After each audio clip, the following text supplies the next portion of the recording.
Shalom, shalom, sou o professor Mateus Andona, aqui do Ministério Ensinando de Sião. Estou aqui na Har Zion para conduzir, juntamente com você que está aqui e você que está assistindo, um estudo muito importante. E é muito difícil ao mesmo tempo, porque este estudo vai mexer com fortalezas. Esse estudo vai desafiar fortalezas dogmáticas, fortalezas doutrinárias, na sua mente e, em alguns casos, fortalezas que foram construídas no seu coração. Mas eu quero de antemão deixar claro para você, que o meu intuito, como discípulo de Yeshua, como judeu discípulo de Yeshua, não é apregoar para você nada além do que esteja nas Sagradas Escrituras. Apesar de ser judeu, eu concedo apenas a palavra do Eterno, a autoridade para a minha vida. Nada, nenhuma outra tradição, nenhuma outra tradição teológica, dogma judaico que eu possa ter ou que possa ser proveniente do judaísmo, nada disso substitui a importância que a palavra de Deus, a Bíblia, de Gênesis a Apocalipse, tem sobre as nossas vidas. A autoridade sobre nós. Eu aprendo muito com as tradições cristãs e com as tradições protestantes. Mas a autoridade sobre a minha vida é apenas a palavra de Deus. E de preferência, no contexto original, para ser interpretada no contexto original. Tendo isso em mente, eu quero iniciar esse estudo, que tem por título, vamos dar uma olhada aqui, Entendendo a Divindade de Yeshua. Nenhum outro tema ocupa tanto espaço nos meios teológicos, nos debates teológicos cristãos, do que a divindade do Messias. A natureza do Messias. Esse tema tem sido debatido há 2000 anos. E infelizmente, tem gerado contendas, guerras, divisões, sofrimento e muitas outras coisas negativas no corpo do Messias, na chamada igreja. Uma das formas que nós temos para tentar reunir de novo o corpo do Messias, os servos do Eterno, a congregação do Eterno, reuni-la de novo, quebrando as barreiras divisórias que foram construídas ao longo dos séculos, é entender novamente a natureza de Deus e do seu ungido. E nós temos que deixar de acatar tradições de homens como se fosse o próprio Deus, ou como se fosse a palavra do próprio Deus sobre nós. Não dê à autoridade um status maior do que, não dê à tradição uma autoridade e status maior do que ela tem que ter na sua vida. Tradições são boas, tradições teológicas também, mas nada substitui a autoridade da palavra de Deus. Então acompanhe aqui comigo. Introdução. A divindade de Yeshua tem sido explicada no cristianismo através do dogma da Trindade. Então hoje nós vamos falar muito sobre isso aqui, sobre a Trindade. E é, na verdade, muito complicado falar sobre isso, porque as pessoas têm herdaram lá da igreja histórica, herdaram essa, é como se fosse eu acho que ronda, quando você toca nesse assunto de Trindade, ronda aí um espírito inquisitorial, porque a coisa lá há 2000 anos foi tão forte, ou há 1700 anos foi tão forte, a violência com que pessoas que discordaram desse termo e do seu conceito foi tão forte, que as pessoas até hoje, 1700 anos depois, ainda herdam esse espírito inquisitorial. Essa coisa de ser militante, de não aceitar aquela coisa da heresia, né? Combater a heresia. Aquilo está tão forte no coração do crente, do evangélico, do católico, que as pessoas têm dificuldade até de colocar esse assunto em pauta, né? Tem uma sensação que é pecado, que eu estou blasfemando apenas de colocá-lo em pauta, de estudá-lo. Então nós temos que quebrar isso aqui. Primeiro, por quê? Porque o conceito original da palavra trindade, ela foi cunhado, o conceito de trindade foi cunhado oficialmente e tido como dogma obrigatório a partir do concílio de Nicéia, nos anos 325, depois em 333, presidido pelo primeiro imperador cristão, esqueci de colocar aspas aqui, porque de cristão ele não tinha nada, Constantino. Buscou-se nesses concílios, entre outras coisas, padronizar a doutrina da nova religião, então denominada cristianismo, né? Procurou-se ali agregar essas doutrinas, definir o que é cristão, o que não é cristão, e buscou-se explicar principalmente, que era o principal tema desses concílios, a essência, a natureza, né? E o relacionamento entre Pai, Filho e o Espírito Santo. Então, só para você ter uma ideia, nesse primeiro concílio de Nicéia, na Turquia, 250 líderes bispos foram convidados. Nenhum judeu foi permitido participar dessas reuniões, nem no primeiro, nem no segundo concílio de Nicéia, para definir termos importantíssimos, para definir a natureza de Deus, a natureza do Messias. Eu acho, não sei se é porque eu sou judeu, mas eu acho tamanha petulância. As pessoas se reunirem com o intuito de criar uma nova religião, porque Yeshua nunca veio criar religião alguma, Paulo jamais criou religião alguma.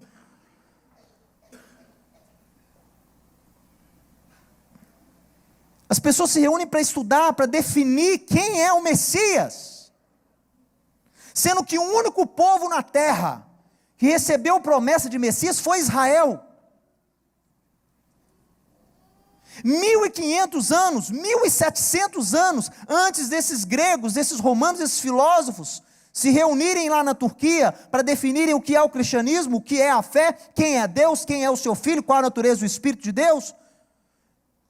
16, 17 séculos antes, os judeus já tinham promessa de Messias, já tinha profecias relacionadas a esse Messias. Vieram os profetas de Israel, anunciaram a vinda desse Messias, anunciando a sua obra, a sua natureza, a sua divindade. Mas praticamente tudo isso foi negligenciado, todo esse legado de Israel foi negligenciado quando decidiram criar então a nova religião do império chamada cristianismo. E definindo os dogmas do que é cristão, você automaticamente define o quê? O que não é cristão. Então criou-se um círculo, uma linha divisória. Quem está dentro é, quem está fora não acorda, não concorda com o que é decidido, não é. É o quê? Hereses, é de fora, está fora.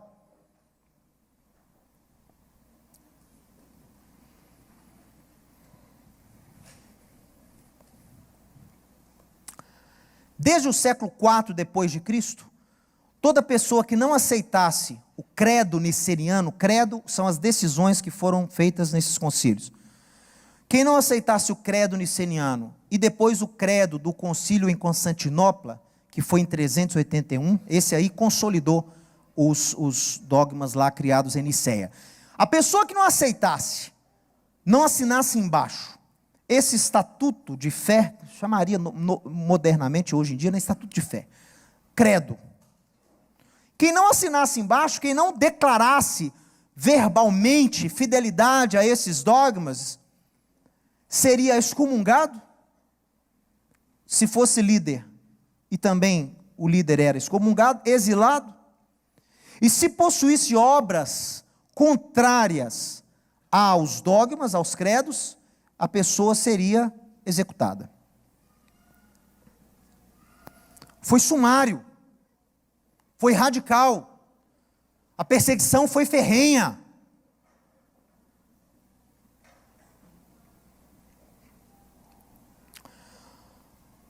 Um dos motivos que levou esses líderes, esses bispos, a se reunirem para definirem o que é ou o que não é cristão, foi a interpretação da natureza do Filho. E havia um bispo, que ele era bispo, ele era presbítero em Alexandria, no Egito, chamado Ários. E Ários, esses concílios surgiram para combatê-lo. E ele divergia das conclusões que aqueles líderes da igreja do Ocidente, com a igreja ainda do Oriente, né? Na época ainda tinha uma união, não havia tido ainda uma cisão propriamente dita. Esse Ários divergia da forma como eles interpretavam o Messias, como eles interpretavam Deus, e ele começou então a combater isso. Então, eles dizem que o que motivou os concílios foi o arianismo. E hoje em dia, já na época, esse Ários, que apregoava, eu vou dizer aqui há pouco o que ele apregoava, ele era muito confundido ele era tido como muito judeu. Ele não era judeu, mas as pessoas falavam assim, a doutrina dele é muito judaica, e muito grega ao mesmo tempo. Muito interessante as coisas que eles falavam dele. Ele discordava um pouco daqueles outros bispos, quase todos ex-professores de filosofia, né, que passaram a defender a fé cristã. Ele defendia algo diferente em respeito à natureza de Yeshua. Despertou em Ários uma estranheza muito grande quando os primeiros pais da Igreja Católica começaram a difundir isso aqui. Quando eles quiseram explicar a natureza do Pai, do Filho e do Espírito desse Deus, algo que era utilizado para explanar isso para as pessoas, era isso aqui. É o escudo da Trindade, Scutum Fidei, escudo da fé. Isso aqui é muito antigo. E ele delimita, ele explica o que é o relacionamento entre Pai, Filho e Espírito Santo e a natureza dos três. Olha aqui comigo. Você tem 3 elementos, não tem? Daí que vem o nome Trindade. Você tem o Pai, você tem o Filho e você tem o Espírito. Então, o escudo diz, você tem interligações aqui, não tem? Os 3 não estão interligados aqui, um está ligado, o Pai está ligado ao Filho, que está ligado ao Espírito, que está ligado ao Pai. E aqui está escrito, o Pai não é o Filho não é o Espírito não é o Pai. Ao mesmo tempo, os 3 elementos estão interligados num elemento aqui ao meio chamado Deus. Então, você tem o Pai, o Filho e o Espírito, que também são Deus, fazem parte dessa entidade chamada de Deus. Então, ao mesmo tempo que há uma diferenciação, também não há uma diferenciação. É um elemento só.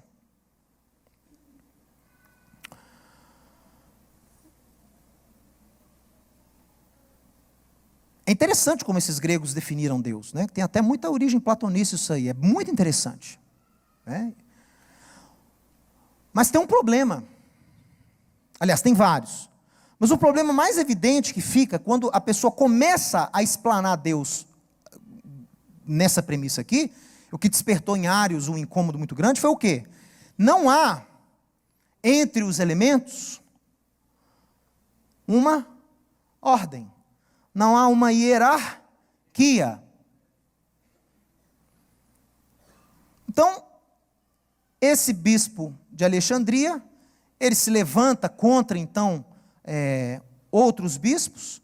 Os concílios são feitos para combater a sua doutrina, chamada, então, de arianismo. E o assunto sempre foi isso aqui, definir isso aqui. Só que Ários era um sujeito com ideias muito perigosas, não é? A principal ponto de divergência dele era a respeito do surgimento do Messias, né? Como é que o Messias surgiu?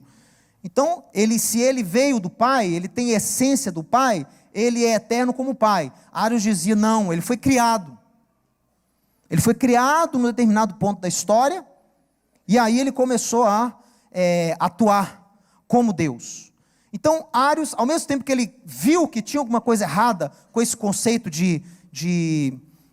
dessa trindade sem hierarquia entre os elementos, ele acaba caindo também, por quê? Ele acaba dando um tiro no pé, porque ele peca também não entendendo a origem judaica do termo Messias. Por isso que eu digo, pessoal, se tivessem tido a ajuda de judeus, se tivessem utilizado um pouco da sabedoria judaica, do legado que Paulo fala, não sou eu que estou dizendo isso não, Paulo fala do legado que Israel tem em Romanos capítulo 3. Qual é a vantagem do judeu? Muita sobre todos os aspectos, porque a eles foram confiados os oráculos de Deus. Depois no capítulo 9 de Romanos ele fala, são israelitas, pertence a eles a adoção, o culto, a lei, as promessas, as alianças, deles descende o Cristo segundo a carne, o qual é Deus sobre todos. Então, se tivessem tido a importância, a preocupação de chamar o judeu, peraí, como é que vocês enxergam o Messias? Quem é Deus para vocês? Mas estavam naquele conceito, não, o judeu é raça ruim, é o falso Israel. Nós cristãos agora somos os verdadeiros israelitas, verus Israel, que Justino cunhou esse termo já no primeiro século, e vocês judeus fazem agora parte do falso Israel. Então você não quer ter nada a ver com o falso Israel. O cristão não quer ter nada a ver com o falso Israel. Por quê? Porque eles erraram, eles não reconheceram a Cristo, né? Foram contra Cristo. Então disseram, não, nada que provém deles pode ser útil para nós. Vamos nós mesmos descobrir. A coisa é tão antiga, que esse escudo, ele data, esse foi achado dessa forma aqui do século XIII. O conceito dele é muito mais antigo, olha aqui para você ver.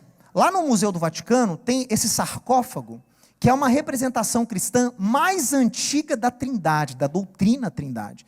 Ele data de 350 depois de Cristo. É muito antigo, pessoal. E nele você vê o quê? Você vê a representação da Trindade. O Pai, o Filho e o Espírito Santo. Curiosamente, pode até também representar isso aqui, os padres da Capadócia, né? Que foram 3 bispos muito importantes da região da Capadócia, na Turquia, que defenderam e cunharam e ajudaram a dar forma ao termo Trindade, ao conceito de Trindade. Então, é muito interessante porque expressa o quê? Uma divisão, né? E também uma falta de hierarquia, quer dizer, você não sabe aqui quem é maior, quem é menor, quem se submete, quem obedece, quem...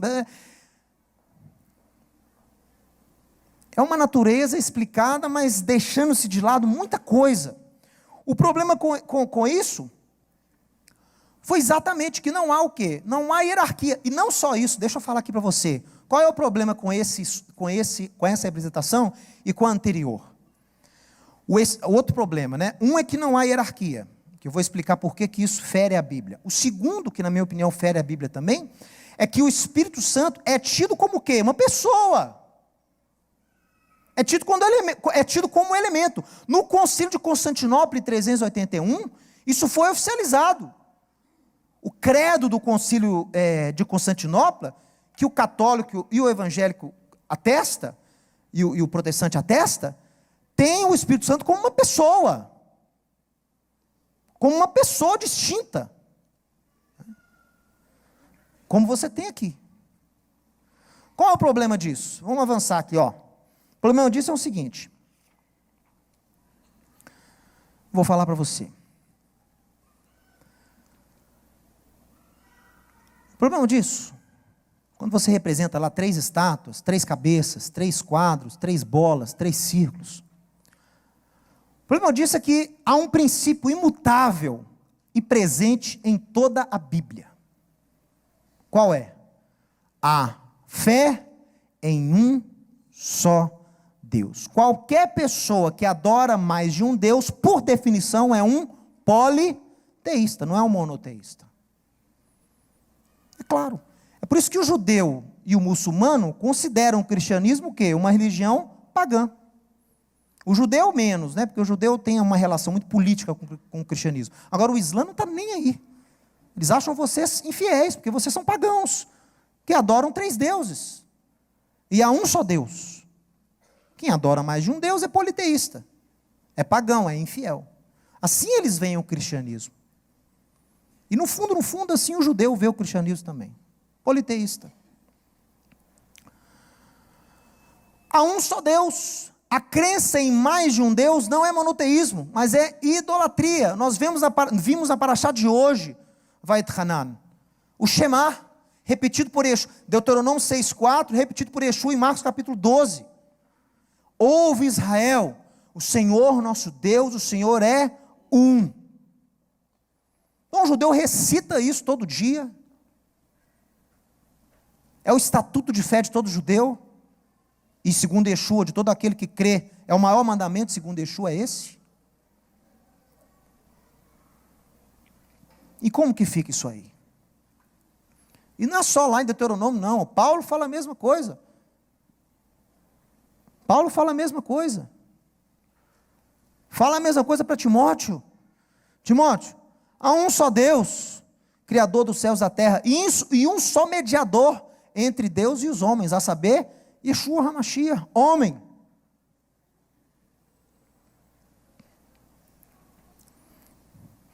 Mas olha que interessante.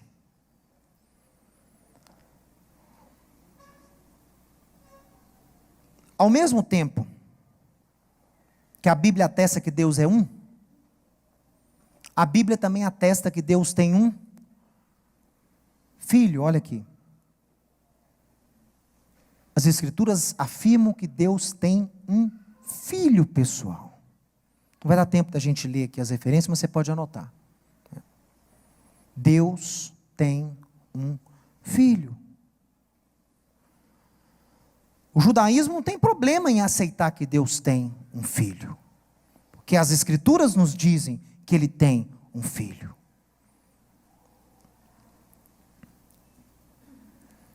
E também a Bíblia nos diz que Deus é manifesto através do seu ruach, do seu espírito, da sua essência, da sua natureza.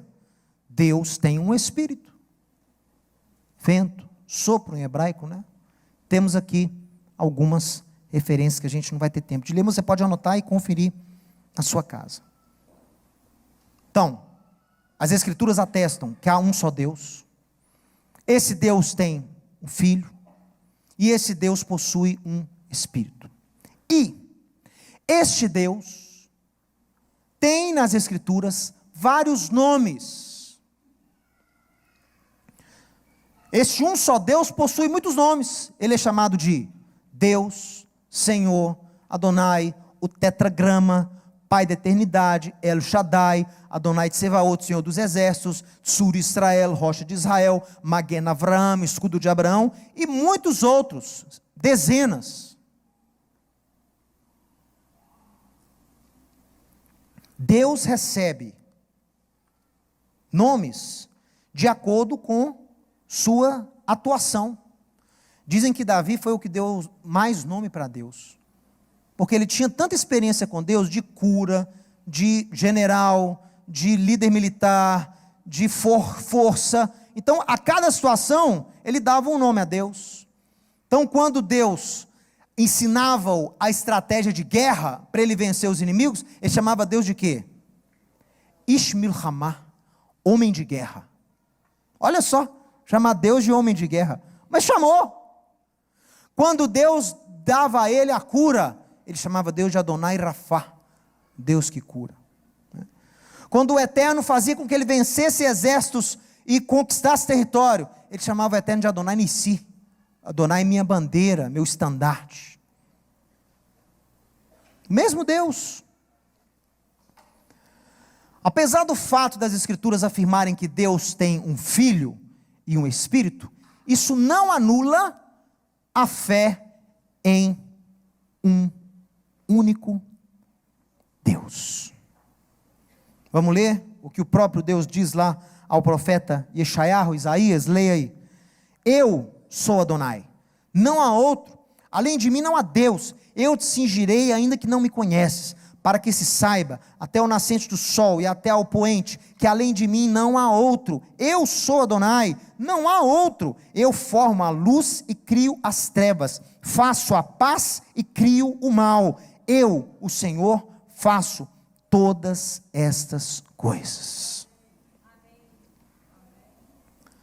Ou seja, Shalom e Ra, o mal. Ah, Mateus, aí na verdade não é calamidade. Não, como é que Deus vai criar o mal? Não, aqui é mal mesmo. Ra, mal, é o substantivo.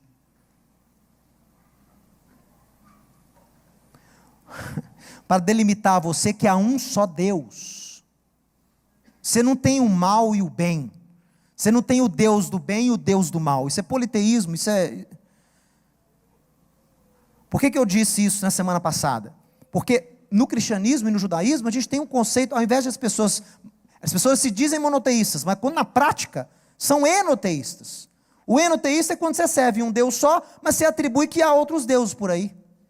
Então, quando o judeu, né, olha como é que é interessante, o judeu fala assim, não, nós cremos no nosso Deus, os cristãos têm o Deus deles. Isso é enoteísmo, que não existe Deus deles. É um Deus só, existe só um só Deus, criador de tudo. Isso é um conceito enoteísta, isso não é monoteísmo. Monoteísmo existe um só Deus, e como ele disse a Isaías, que cria tudo. Ele criou Satã.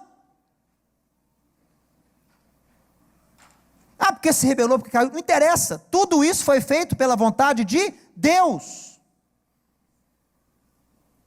E Deus o colocou no jardim, Deus plantou Satanás no jardim, ele não foi escondido, ele não passou debaixo da árvore. A missão dele é testar você. Para quê? Para que você seja aprimorado. Primeiro, para que você tenha o quê? O poder de escolher. Você tem poder de escolha, você tem que ter opções. Ninguém escolhe quando há uma opção só.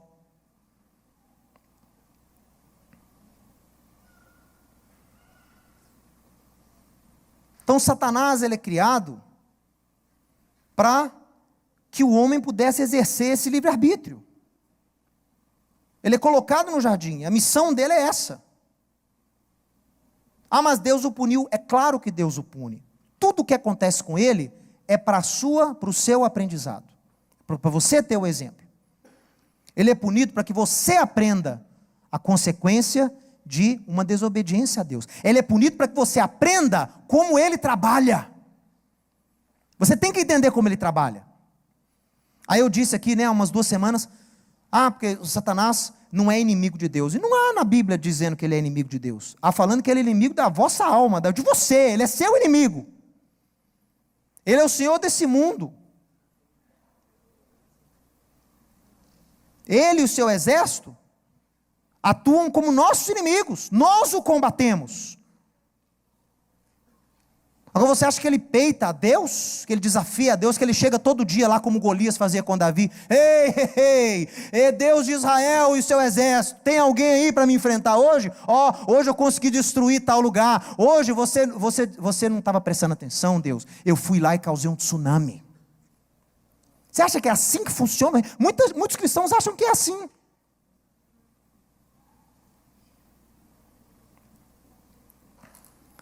Satanás se submete a Deus porque ele não pode fazer nada que Deus não lhe dê permissão antes. Nada. Mateus, mas então eu não estou entendendo, tudo que ele faz é da vontade de Deus. Não confunda vontade com permissibilidade. Tem coisa que ele faz, que Deus o deixa fazer, é coisa que você gerou na sua vida. É coisa que a humanidade gera para a sua vida. Deuteronômio 4, capítulo 4, fala que Deus permitiu que o homem fosse idólatra. Deus criou a idolatria. Não, agora você exagerou, Mateus. Agora é heresia. Deus fala que por causa da rebeldia do homem, que começou lá em Babel, ok? Que eles não quiseram submeter mais a Deus. A partir de Babel, o homem se revolta contra o monoteísmo verdadeiro. E Deus faz o quê? Ah, é? Vocês não querem lidar comigo, não? Vocês não querem lidar com Deus Criador, não? Vão lidar com meus secretários. Não querem lidar comigo, não? Olha aqui, ó. Deus permite que o homem adentre a idolatria como punição da rebeldia contra a soberania de Deus. É difícil, meu irmão, entender essas coisas. Porque há dogmas, há conceitos construídos na sua mente que te impedem de ver isso.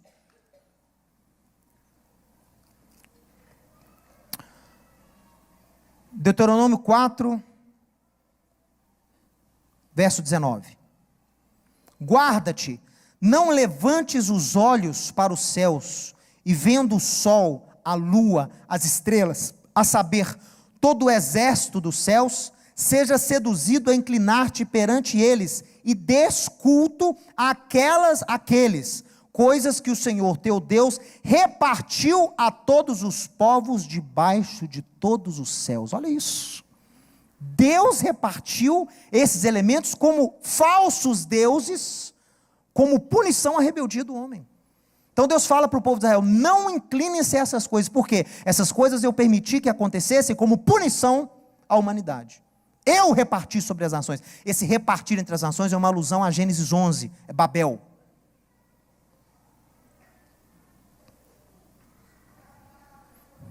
Vamos avançar.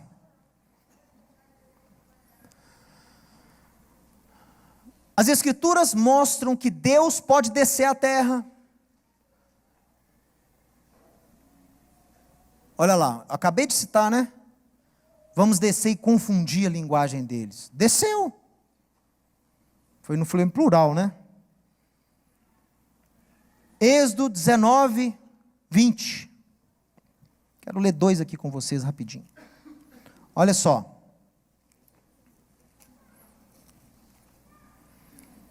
Descendo o Senhor para o cimo do monte Sinai, chamou o Senhor a Moisés para o cimo do monte e Moisés subiu. Então desceu.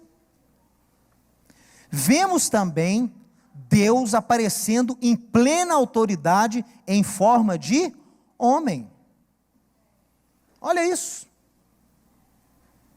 Que referência é essa aqui de Gênesis 18? Você se lembra?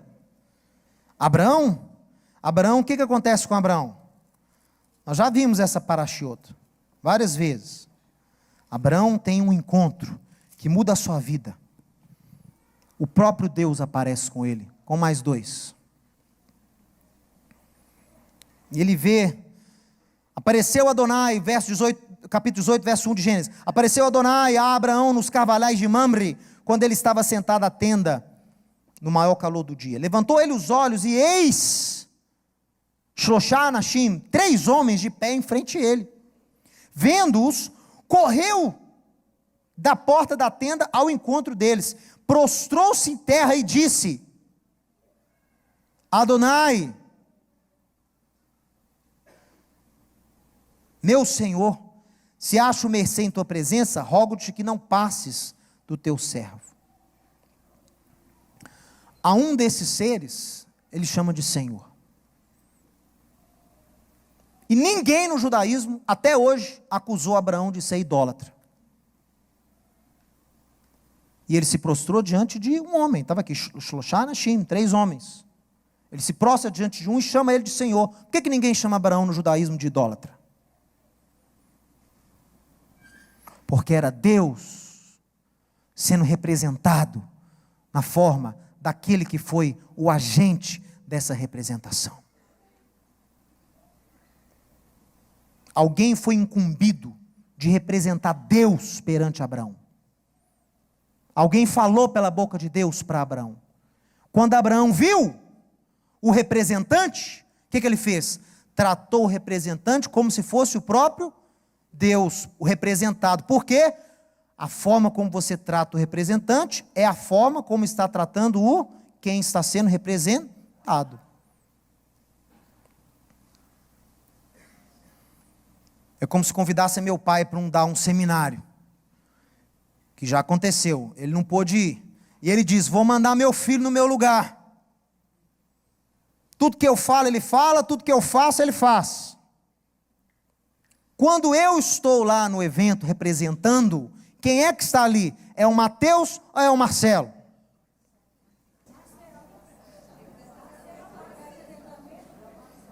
Quando eles me tratam bem e me honram, quem é que eles estão honrando? A mim ou a quem me enviou? Está vendo? Quando a gente incita um pouquinho, você começa a entender como é a visão bíblica de Deus e o seu Filho.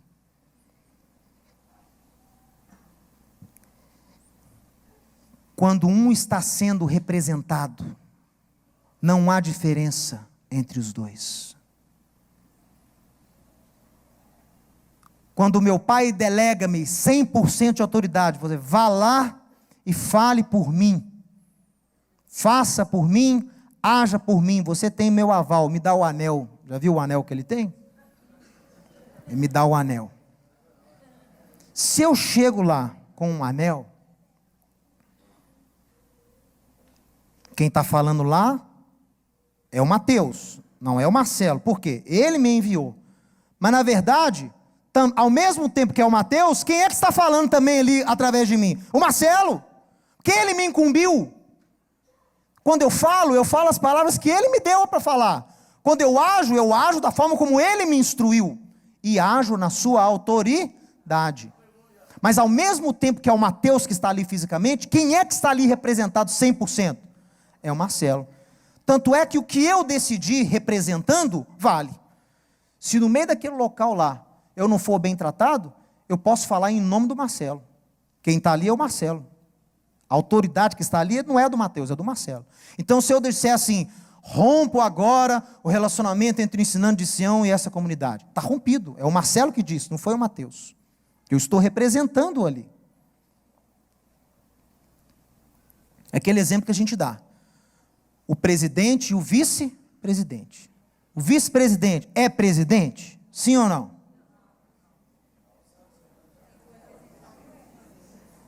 Sim e não. Se o presidente viaja, incumbe o vice, dá o anel para o vice. O vice está atuando. Ele é presidente, o vice? É. Na ausência do presidente, ele é 100% presidente. Não há diferença entre o vice e o presidente quando o vice está assumindo a função do presidente. Não há diferença. É o mesmo. É o mesmo em número, grau e gênero. 100% presidente. Mas ao mesmo tempo que ele é 100% presidente, a assinatura dele vale como presidente, os decretos dele valem como presidente, não há diferença. Mas ao mesmo tempo, todo mundo sabe que ele está ali agindo como presidente. Por quê? Porque o presidente lhe incumbiu de fazer isso. Tem um presidente lá que lhe deu autoridade. E a gente sabe que se ele pisar fora da linha, ele vai ter que acertar a conta com quem? Com quem lhe deu autoridade, que é o presidente. Ele deve então submissão a quem? Ao presidente. Porque toda a estrutura dele de autoridade está construída na autoridade do presidente, não na dele. O Rabino Shulam fala da filial, né? A filial da... Eu ia falar a Volvo, mas a Volvo agora é chinesa, pastor Jean. Eu ia falar a Volvo da Suécia. Mas a Mercedes. Você tem a sede da Mercedes na Alemanha, ok?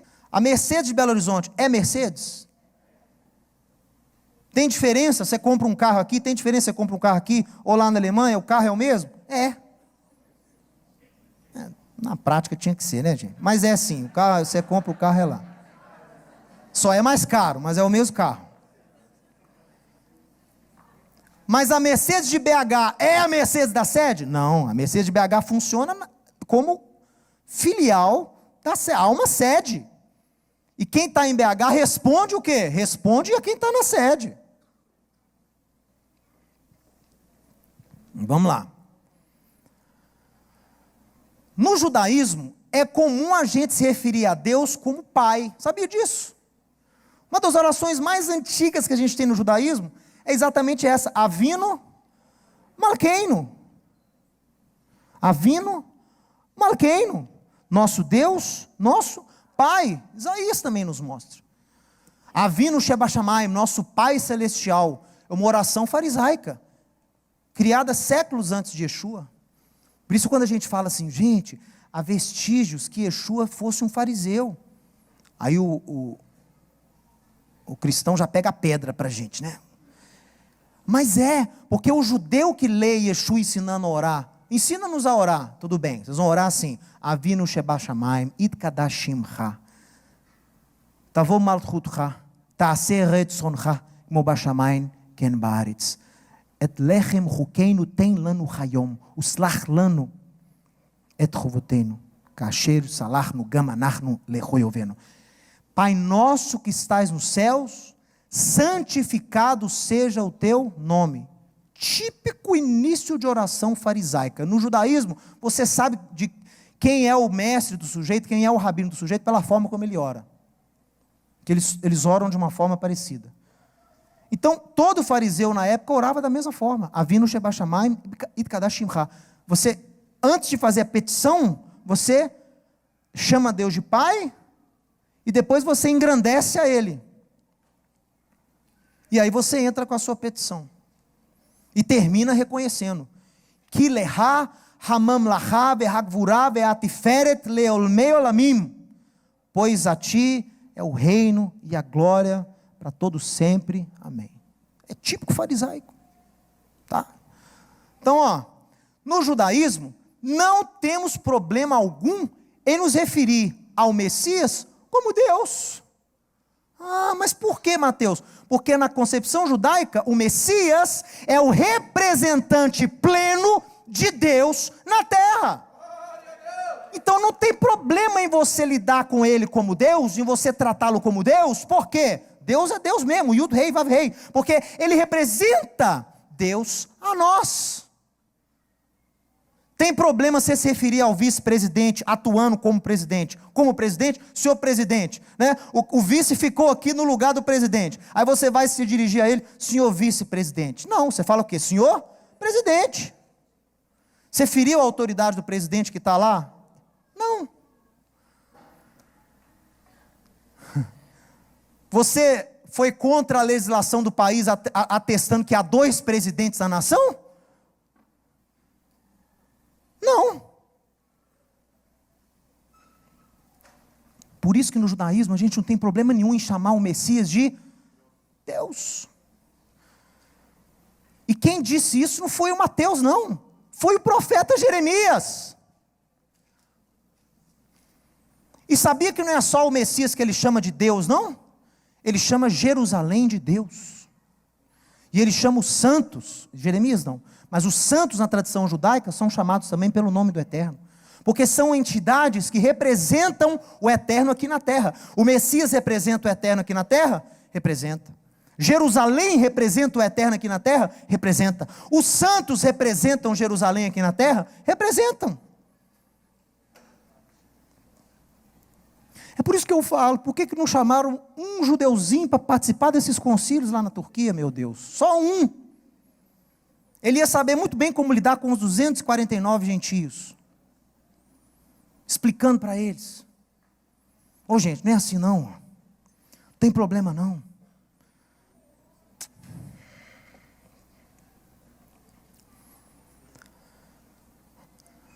Ao mesmo tempo, esse Messias é tratado como Deus, porque ele é representante de Deus, mas ele, ao mesmo tempo, tem um Deus. E isso tem que estar muito claro para nós. Você tem referências proféticas que eu coloquei aqui em Miqueias. Você tem saudações apostólicas de Paulo, de Pedro. Você tem referência em Apocalipse de João. Bendito seja o Deus e Pai do nosso Senhor Yeshua HaMashiach. Então ele tem um Deus. Bendito seja o Deus e Pai. Aí em Apocalipse, verso 1 fala, e ele nos fez sacerdotes para o seu Deus e Pai. Ao mesmo tempo que ele é Deus, ele tem um Deus. Por quê? Porque ele só é tratado como Deus porque o Pai o incumbiu como tal, para fazer isso. Olha,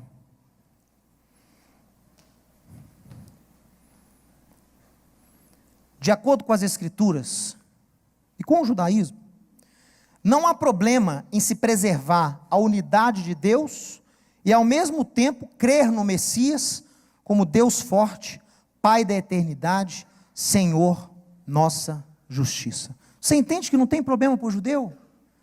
Algum judeu chamou Jeremias de idólatra, porque ele escreveu lá em Jeremias 23 que o Messias será chamado, o broto de Davi, o ramo de Davi, Tzemach Davi, será chamado de Adonai Tzidkeinu, Senhor nossa justiça. Algum judeu falou que Jeremias cometeu idolatria?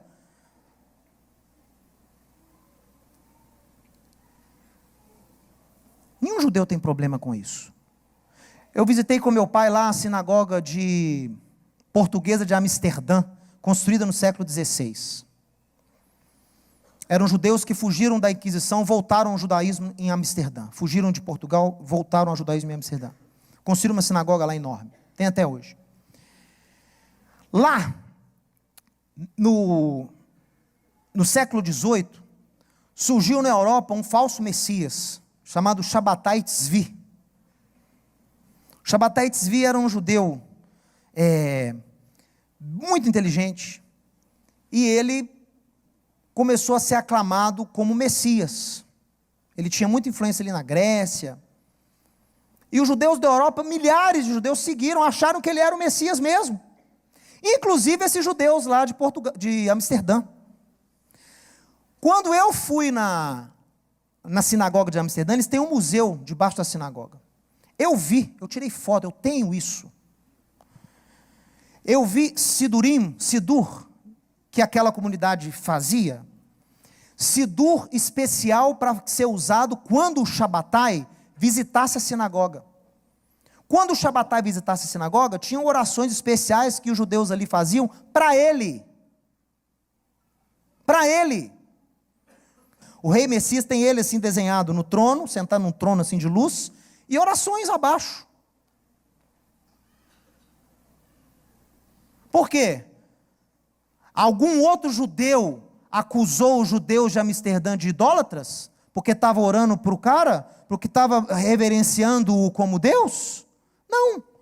Porque na concepção judaica, não era só o Shabbatai que estava ali. O Shabbatai estava representando quem? Se ele fosse o Messias, ele estaria representando quem ali? Deus. Então não há problema em tratá-lo como tal, porque ele representa Deus.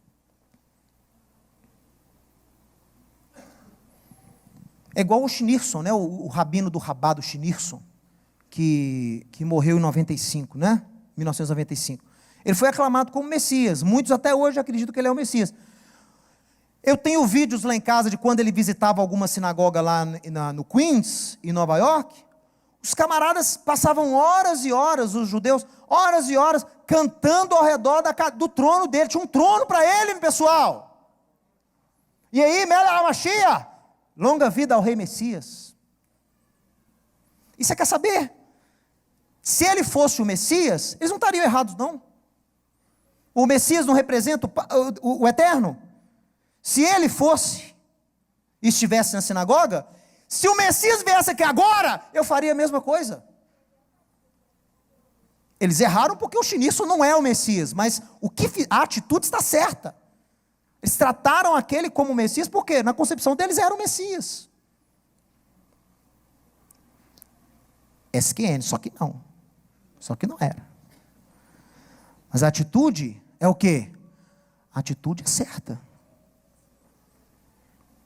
De honrá-lo como Deus. Porque Ele é Deus. Ele vem de Deus. E ao mesmo tempo, Ele tem um Deus. Qual é a única forma de você ter igualdade e submissão ao mesmo tempo? Qual é o único jeito de você ter igualdade e submissão ao mesmo tempo? Tendo hierarquia, meu amigo. Se há hierarquia, não há idolatria. Agora você enxerga o problema com o dogma original trinitariano. Mas vamos avançar que eu tenho que terminar.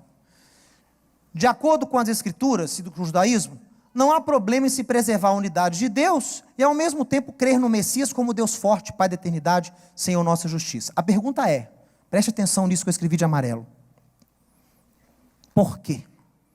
Diga para o seu vizinho, por quê? Por quê? Devemos lutar e insistir em explicações, credos, encíclicas, que surgiram para se entender a relação entre o Pai, o Filho e o Espírito Santo, tendo como tradição, esses concílios, tinham como tradição o ódio a Israel e a rejeição de Israel. Por que é que eu tenho que acatar o que esses gentios falaram que é Deus, que é o Espírito, que é o Filho, sendo que nesses mesmos concílios, eles agiram de uma forma antissemita, demonstrando um ódio contra o judeu enorme?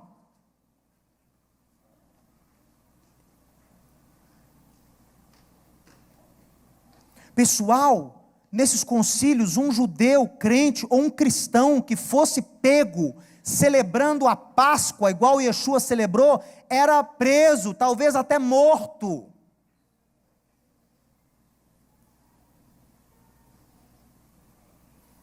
Um sujeito que fosse pego celebrando qualquer uma das festas de Deus, era chamado de herege e era excomungado. E eu tenho que aceitar tudo o que eles decidiram nesse mesmo momento? No mesmo concílio que surgem tantas coisas antibíblicas, como o ódio a Israel e ao povo judeu, eu tenho que aceitar todo o resto? Então vamos lá. Por que não aceitamos o que as Escrituras nos dizem sobre esse relacionamento? A base da nossa fé não é o fundamento da lei e dos profetas? Não é essa a base da nossa fé, pessoal? Não é? E perseveravam na doutrina dos apóstolos e dos profetas. Como é possível crer em um só Deus, como a Escritura nos ensina, e ao mesmo tempo crer que Yeshua é Deus? Gente, é algo tão simples, mas que dá nó na cabeça de tantos teólogos há tantos séculos. Como? Pelo princípio da representatividade. O apóstolo é igual àquele que o enviou, em relação, quando um apóstolo dá autoridade para o outro o representar. O apóstolo é igual àquele que ele envia. O enviado, o representante é igual ao representado. Eu coloquei um exemplo aqui, eu vou falar bem rapidinho. Olha aqui, 2 textos. Sabe de qual aí o Êxodo 22? Eu sou o Senhor teu Deus que te tirei da terra do Egito, da casa da servidão. Ok? Eu, o Eterno, tirei, é o primeiro mandamento. Eu sou o Senhor teu Deus que te tirei da terra do Egito, da casa da servidão. Ótimo. O que Estevão, quando está para ser apedrejado, testemunha lá com os líderes de Jerusalém? Em Atos 7,36. Ele está contando a história do Êxodo. O que ele diz? E a Bíblia diz que ele foi cheio do Espírito. Então ele não falou bobagem. E nem muito menos heresias. Estevão declara em Atos 7,36 o seguinte, pronto, quase aí sendo apedrejado. Verso 36. Vamos ler o 35. E este Moisés, a quem negaram reconhecer, dizendo, quem te constituiu autoridade e juiz? A este mesmo Moisés enviou Deus como chefe e libertador, com a assistência do anjo que lhe apareceu na sarça. E este os tirou, fazendo prodígios e sinais na terra do Egito. Quem livrou o povo lá de Israel do Egito? Foi o anjo? Foi Moisés? Ou foi Deus? Agora eu estou na dúvida. Quem foi?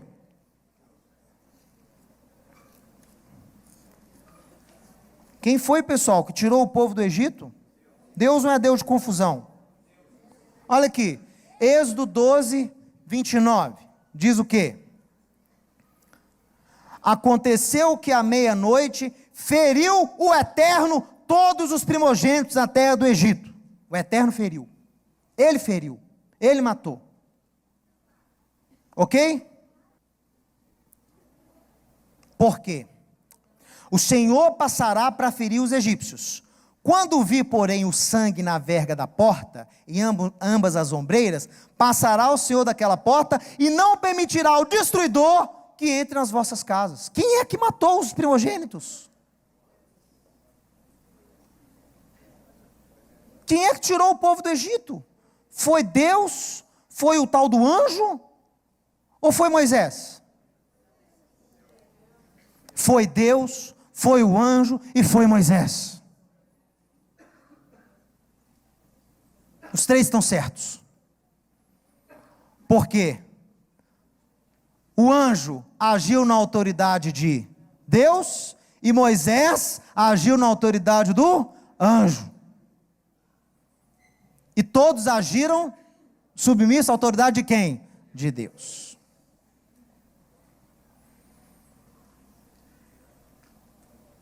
Quando há hierarquia, pode existir igualdade e submissão ao mesmo tempo. Quem era maior do que quem? Deus era maior do que o anjo, que era maior que Moisés. Mas ao mesmo tempo onde há hierarquia, há também o quê? Igualdade, porque a Bíblia diz que os três tiraram o povo do Egito. Homens e mulheres no reino de Deus são iguais ou são diferentes?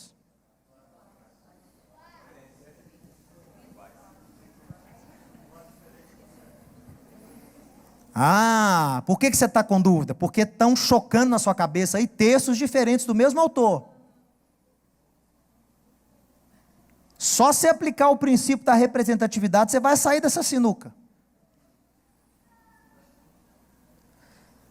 Homens e mulheres, vamos ver. O que Paulo fala lá no final de Gálatas capítulo 3? Não há judeu nem grego, homem nem mulher, servo nem senhor. Vocês são todos filhos de Deus pela fé em Abraão. Então não há. Ok? É tudo igual. Mas ao mesmo tempo, ele fala lá em Efésios capítulo 5, para que as mulheres sejam o quê? Submissas aos vossos maridos, assim como os maridos devem ser submissos a Cristo. Hierarquia, igualdade e submissão ao mesmo tempo, quando há hierarquia. E ele detalha mais em 1 Coríntios capítulo 11, verso 3.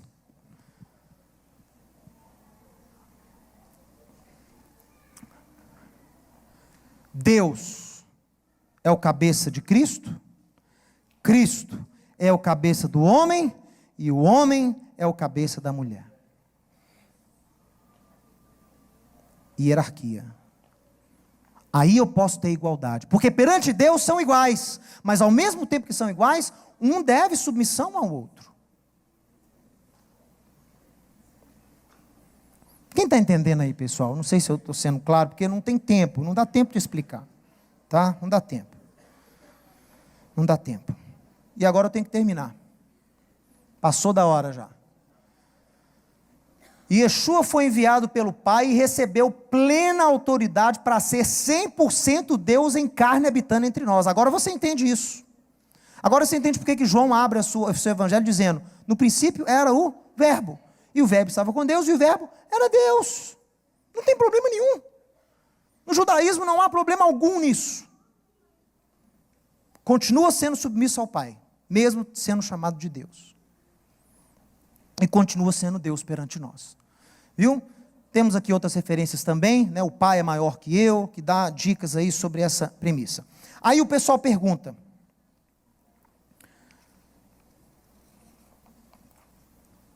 e o Espírito? O Espírito não é uma pessoa?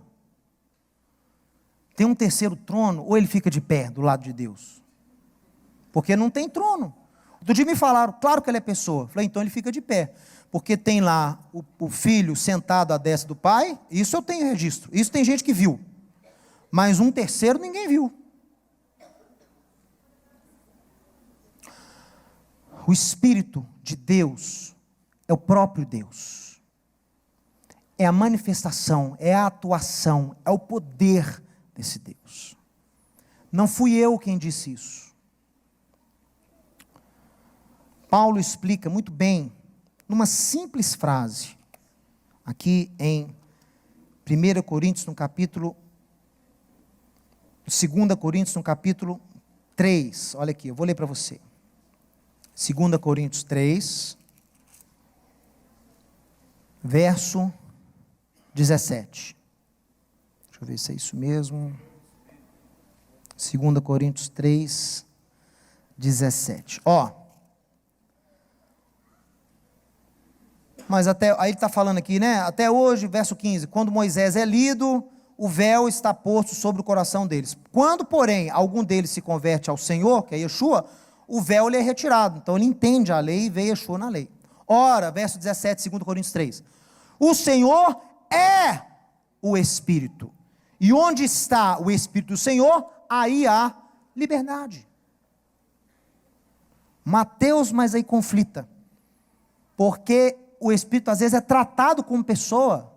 Tem gente que fala ao Espírito, e fala que o Espírito apareceu a Yeshua, a Paulo, mandou Paulo ir para tal lugar. Calma, pessoal. No idioma hebraico e também no árabe, mas mais no hebraico, ideias, conceitos, quando devem ser reforçados, são tratados como personalidades, são personificados. Você personifica uma qualidade, um atributo que você quer exaltar. Quem fez muito isso na Torá, na Tanar, foi Salomão. Então o Espírito de Deus é uma coisa tão presente na vida do judeu, do servo de Israel, que ele às vezes é tratado como se fosse pessoa, não significando que é uma pessoa lá em pé falando para você. Da mesma forma que Salomão trata a sabedoria como uma pessoa. A sabedoria existe uma pessoa chamada sabedoria, existe um anjo chamado sabedoria? Hormá? Não. Mas Salomão diz o quê? Diz que a sabedoria grita pelas ruas, grita. Lá em Provérbios, no capítulo 1, verso 20. Provérbios 7,4. Deixa eu ler para você. Provérbios 7,4, o que ele faz? O que a sabedoria faz? Olha aqui, ó.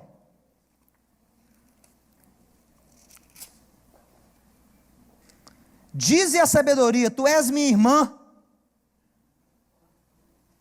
Manda você falar para a sabedoria que ela é sua irmã. Você vai tratar a sabedoria como se fosse uma santa? Sua irmã? É conceitual, pessoal. Espírito de Deus, Espírito Santo, é a mesma coisa. O problema é que depois do exílio babilônico, o judeu deixou de usar o nome Deus, tetagrama, passou a usar sinônimos, santo, santíssimo. Então, até Isaías você não vai achar Espírito Santo. Mas em Isaías você já começa a achar o quê? Espírito Santo. Por quê? Antes de Isaías era Espírito de Deus, porque o judeu sempre escreveu Ruach Adonai, Espírito de Deus. Mas depois o judeu quis preservar o nome de Deus, passou a não escrever o nome de Deus, escrevia sinônimos. O quê? Santo. Então o Espírito de Deus virou Espírito Santo. A casa de Deus, Beit Adonai, Beit El, virou o quê? Casa da santidade, Beit HaMikdash. Ok? A cidade de Deus, Ir Adonai, passou a se chamar o quê? A cidade de Deus, Ir HaKodesh, a cidade santa.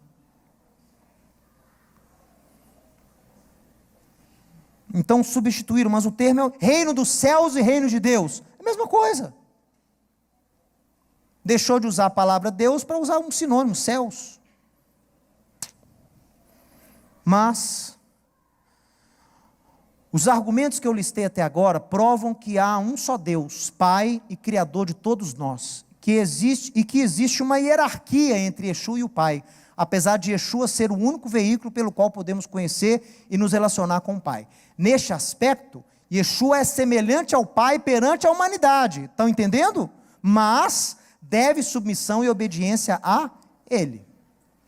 Tem algumas referências aqui, Hebreus 5, 7 a 10, 1 Coríntios 11, 3, que eu li, e 15, 24.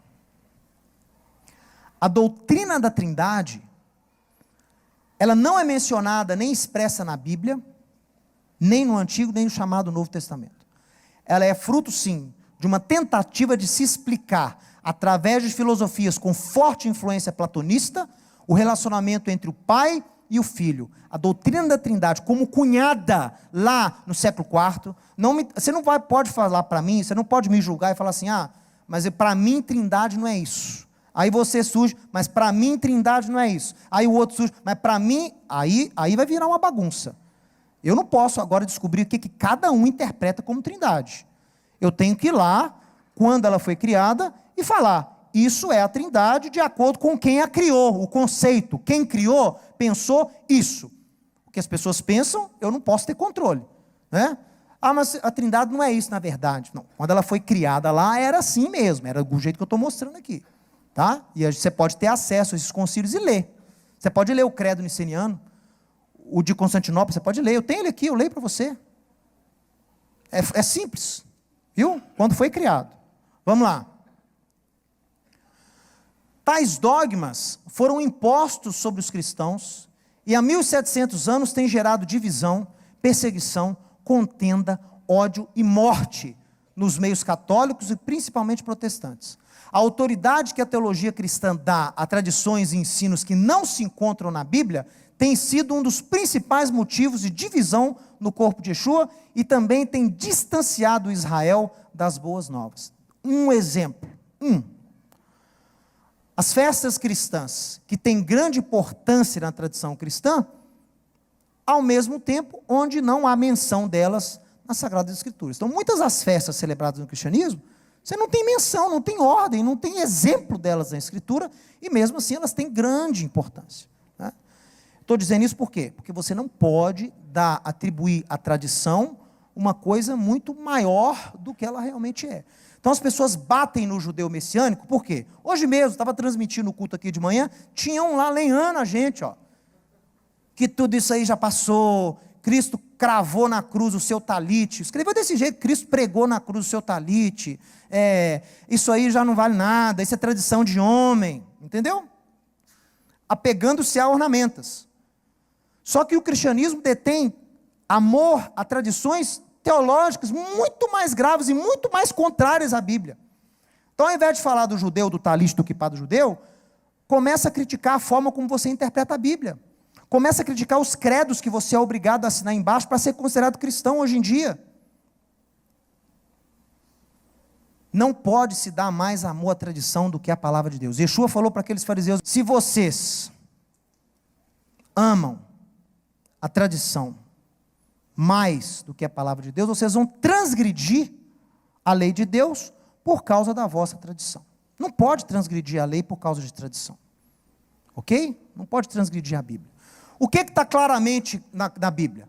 Há somente um corpo, um espírito, como também foste chamados numa só esperança da vossa vocação. Há um só Senhor, uma só fé e um só batismo. Um só Deus e Pai de todos, o qual é sobre todos, age por meio de todos, está em todos. Depois fizeram no concílio de Constantinopla. Disseram que o batismo válido é o da Igreja Católica. Então, quando Paulo fala que tem um batismo só, aí eles colocaram lá no credo de Constantinopla, é o batismo católico. Ou seja, uma pessoa, para ser considerada cristã, adepta à fé de Cristo, o batismo dela só seria válido se fosse o batismo de quem? Católico. E é interessante porque o protestante pegou o mesmo credo, só que na hora lá do batismo, creio na Igreja Católica, ele tira o católico e põe o quê? Anglicana, wesleyana, sei lá o quê. O credo é o mesmo. Ele só substituiu a palavra lá, católico, protestante, anglicano, wesleyano, sei lá o quê. Não mudou, pessoal. Por isso que eu falo, a reforma não rompeu com essas coisas. Os dogmas são os mesmos, lá do século IV. Todavia, para nós há um só Deus, o Pai, de quem são todas as coisas e para quem existimos. E um só Senhor, Yeshua HaMashiach, pelo qual são todas as coisas, e nós existimos por causa dele. Olha aí. Muito claro nas Sagradas Escrituras. Conclusão. Deus Criador, é conhecido através do Messias Yeshua, pela fé, e não através de orgulhosas especulações filosóficas, de origem pagã, as quais só têm trazido divisão, intolerância, ódio e perseguição ao corpo de Cristo, afastando as pessoas da simplicidade das Escrituras. Tais dogmas são tão imperfeitos e falhos que mesmo os seus defensores, entre parênteses, inquisidores, mais fiéis, não conseguem explicá-los. É interessante, né? Quem mais defende não consegue explicar o que está defendendo. Mataram e perseguiram em prol de algo que nem sequer entendiam. Esse tipo de cristianismo inquisitorial tem que acabar. Restauração já. É isso. É restaurar. E parar de agir como aqueles primeiros bispos, aquele primeiro exército da igreja histórica, que ia lá perseguir, matar, excomungar, expulsar todo mundo que não assinava embaixo lá do credo constituído de Nicéia. Nós temos que parar com isso. E até hoje, quem não assina embaixo é rejeitado, é marginalizado, é expulso de igreja, é tido como herege, é tido como segunda classe, é tido como marginal. Nós temos que acabar com esse tipo de cristianismo. Temos que voltar à doutrina bíblica original. Como eu disse aqui, eu não preciso de nenhum padre católico, nenhum pastor protestante, nenhum bispo sírio, nem turco, para me ensinar quem é Deus, quem é Yeshua e quem é o Espírito de Deus. Eu tenho Isaías, eu tenho Jeremias, eu tenho Oséias, eu tenho Miqueias, eu tenho Naum, eu tenho Abacuque, eu tenho os profetas de Deus, que me ensinam quem é Deus, quem é o seu Filho e qual é a sua natureza, o seu Espírito. Que o Eterno abençoe a todos vocês, em nome de Yeshua, amém.